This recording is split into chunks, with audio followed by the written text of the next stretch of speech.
बलिप्रतिपदेचा दिवाळी पाडव्याचा आपल्या सगळ्यांच्या दृष्टीने महत्त्वाचा असलेला सण सुरू आहे आणि या दिवाळीच्या पावन पर्वावरती आज आपण कार्यक्रम आयोजित केलेला आहे। मी आपल्या सगळ्यांना दीपावलीच्या मनापासूनच्या हार्दिक शुभेच्छा देतो। आपल्या जीवनातील अंधाराचं सावट दूर होईल आणि प्रकाश चक्र आपल्या आयुष्यामध्ये येईल। आयुष्यामध्ये सुख समाधान सुयश आणि सुकीर्ती आपल्या सगळ्यांना प्राप्त हो अशा प्रकारच्या सदिच्छा मी आपल्या सगळ्यांना देतो। आज बेल्ले गावच्या लोकनियुक्त सरपंच म्हणून मनीषाताई जानकुशे डावकर यांची आपण बहुमताने निवड केलेली आहे आणि त्यांच्या बरोबरीने या पॅनलचे 13 सदस्य निवडून आलेले आहेत। इतरही 4 सदस्य निवडून आलेले आहेत। त्या सर्वांचं मी सर्वप्रथम मनापासून हार्दिक अभिनंदन करतो। आपल्या हातून बेल्ले गावचा आदर्श अशा प्रकारचा विकास होईल आणि उत्तम अशा प्रकारचं काम या 5 वर्षाच्या कार्यकाळामध्ये आपण सर्वजण कराल अशा प्रकारच्या शुभेच्छा मी आपल्या सर्वांच्या वतीने या सर्व 17 उमेदवार आणि लोकनियुक्त सरपंचांना देतो। खरं म्हणजे आज या ठिकाणी व्यासपीठावरून बोलत असताना सार्वजनिक जीवनामध्ये काम करत असताना जानकुशेठ विषयीचं थोडंसं मी आपल्या सगळ्यांच्या समोर मनोगत व्यक्त करणार आहे। निवडणुकीची प्रक्रिया ही कोणी एकटा दुकटा कधीच करू शकत नाही, कारण हे शेवटी टीमवर्क असतं, हे सगळ्यांचे सामूहिक प्रयत्न असतात आणि आटोकाट सगळ्यांनी प्रयत्न केले तरच त्या ठिकाणी आपल्याला यश प्राप्त होत असतं। तद्वत या पॅनलचे सगळे 17 उमेदवार जे उभे होते निवडणुकीच्या निमित्ताने 18 सरपंच आणि त्यांना उभे करण्यासाठी त्या वार्डातले सर्व त्यांचे मार्गदर्शक त्या वार्डातले सगळे प्रचारक आणि गाव पातळीवरती नियोजन करणारी सर्व कोर टीम या सगळ्यांचं हे यश आहे की यांनी अत्यंत मेहनतीने आणि परिश्रमपूर्वक या सगळ्यांच्या उमेदवारांच्या विजयामध्ये आपला बहुमोल अशा प्रकारचं योगदान दिलं आणि त्यांना आपल्या गावच्या पुढच्या 5 वर्षाचा विकास करण्यासाठीची संधी आपण उपलब्ध करून दिली। जानकुशेठचा मी उल्लेख का करतो तर जानकुशेठ आणि मी आम्ही सगळे महाविद्यालयीन मित्र आहोत आणि आयुष्यामधला गेल्या 20-22 वर्षाचा प्रवास आम्ही सगळ्यांनी बरोबरने केला आहे। सार्वजनिक जीवनामध्ये ज्या वेळेला निवडणुकांच्या माध्यमातून आम्ही सगळी मंडळी जनमताचा कौल घेण्यासाठी सामोरे गेलो त्या प्रत्येक आयुष्याच्या टप्प्यावरती जानकुशेठ आमच्या बरोबर राहिले। जिल्हा परिषदेची उमेदवारी ज्यावेळेला माझ्या पत्नीला त्या ठिकाणी पहिल्यांदा मिळाली त्यावेळेला पंचायत समितीची उमेदवारी जानकुशेठला तत्कालीन तालुक्याचे आमदार वल्लभशेठजी बेनके साहेब यांनी दिली।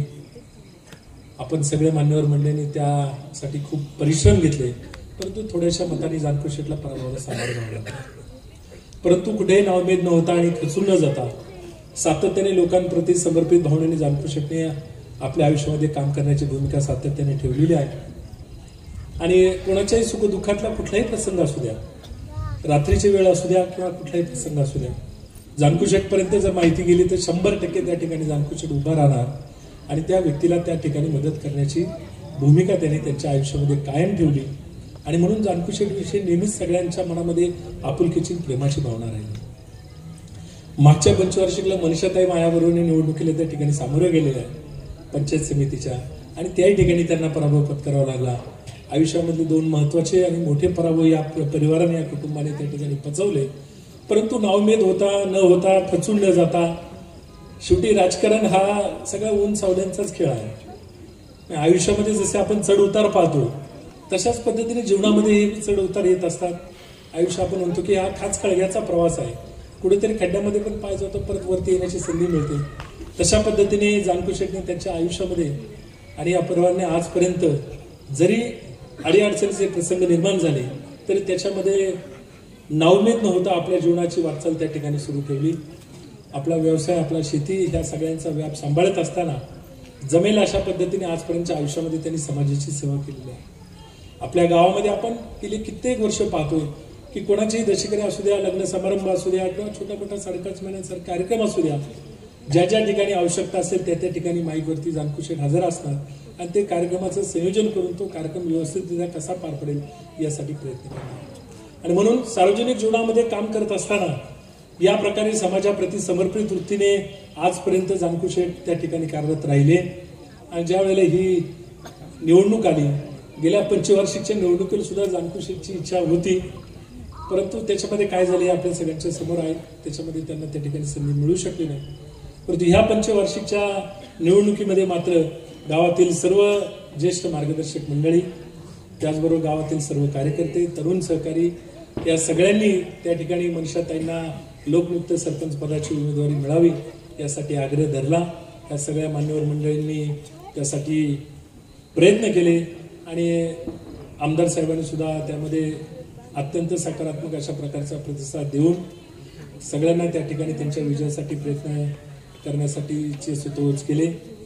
आणि निवडणुकीची सगळी प्रक्रिया पार पडल्यानंतर आज खऱ्या अर्थाने मनीषाताईंचा आणि त्यांच्याबरोबर पॅनेलमधल्या 13 आणि इतर 4 सदस्यांचा त्या ठिकाणी विजय साकार झाला. मुक्ताई देवस्थानचं काम सुद्धा आपल्या सगळ्यांच्या समोर आहे. आता त्यामध्ये पण खूप गोष्टी आहेत. म्हणजे पहिल्यांदा मंदिराचा आराखडा करताना गवळी आर्किटेक्ट यांच्याबरोबर ज्यावेळेला जानकू शेठ, विश्वनाथ शेठ, चेअरमन साहेब, बाळूअण्णा ही सगळी मंडळी होती. मी पण होतो तेव्हा, कारण मला पण एक मंदिर बांधायचं होतं कॉलेजमध्ये आपल्या स्वामी समर्थांचं. आणि म्हणून ह्या मंदिराचा आराखडा चालू असताना मी एक 2-3 वेळा तरी त्या आर्किटेक्ट साहेबांच्या ऑफिसला शिरूरला आम्ही त्या ठिकाणी गेलेलो होतो. मंदिर सुद्धा ज्या वेळेला उभं राहिलं हे देखणं आणि दर्शनीय मंदिर या बेल्ल्यातल्या सर्वसामान्यांच्या कष्टाने आणि परिश्रमातून त्यांनी कमवलेल्या उत्पन्नातला 1-1 रुपया त्यांनी त्या ठिकाणी दिला आणि त्याच्यातून ही भव्य दिव्य मंदिराची वास्तवात उभी राहिली. त्याच्यामध्ये जानकू शेठ आणि त्यांचे सहकारी कदाचित हे निमित्त मात्र असते किंवा कारण असेल की आपण म्हणतो की मंदिर बांधण्यासाठी परमेश्वराचा सुतवत असतो, आपल्या त्या कार्याला हात लागत असतो. परंतु सगळ्या मंडळींना बरोबर घेऊन प्रामाणिकपणे ह्या सगळ्या मंडळींनी कशा पद्धतीने पैशामध्ये बचत करता येईल आणि उपलब्ध आपला जो निधी हातामध्ये त्याच्या जोरावरती कशा पद्धतीने एक सुंदर मंदिर त्या ठिकाणी आपल्या ग्रामदेवतेचं उभं करता येईल यासाठी प्रामाणिकपणे या मंडळींनी गेले काही वर्ष कष्ट केले. आणि त्याचाच परिणाम म्हणून आज ग्रामदेवता आई मुक्ताबाईचं खूप मोठं भव्य दिव्य अशा प्रकारचं मंदिर या ठिकाणी बेल्लीनगरीमध्ये उभं राहिलं. आणि ज्या वेळेला अशा प्रकारची एखादं मंदिर उभं राहतं, एखादी मोठी वास्तू उभी राहते, त्यावेळेला निश्चितपणे त्या गोष्टीचा आनंद त्यासाठी कार्यरत असणाऱ्या हातांना पण असतो आणि त्याचबरोबर त्यासाठी आपल्या उत्पन्नातून 1-1 रुपये देणाऱ्यांना सुद्धा त्या ठिकाणी असतो. आई मुक्ताई देवीचा आशीर्वाद या परिवाराला प्राप्त झाला आणि तुमच्या सगळ्यांच्या प्रयत्नांच्या आणि कष्टांच्या जोरावरती त्या ठिकाणी हे सगळे उमेदवार आज विजयी होऊ शकले.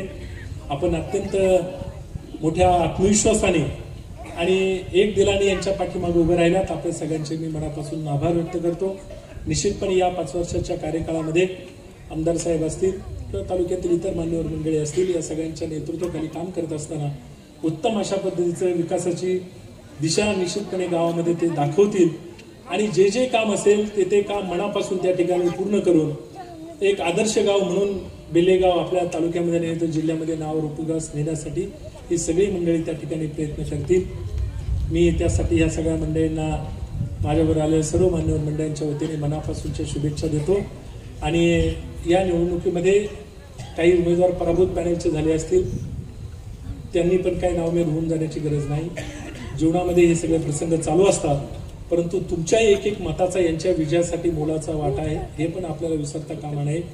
विकासाची प्रक्रिया गतिमान करत असताना आता गावामध्ये इतरही सगळ्या मंडळींना विकासाच्या प्रक्रियेमध्ये आपण सगळ्या मंडळींनी सामावून घ्यावं आणि सगळ्यांना बरोबर घेऊन एक आदर्श अशा प्रकारे गावची उभारणी करण्यासाठी आपण सगळ्यांनी प्रयत्न करावे अशा प्रकारची विनंती मी आपल्या सगळ्यांना करतो.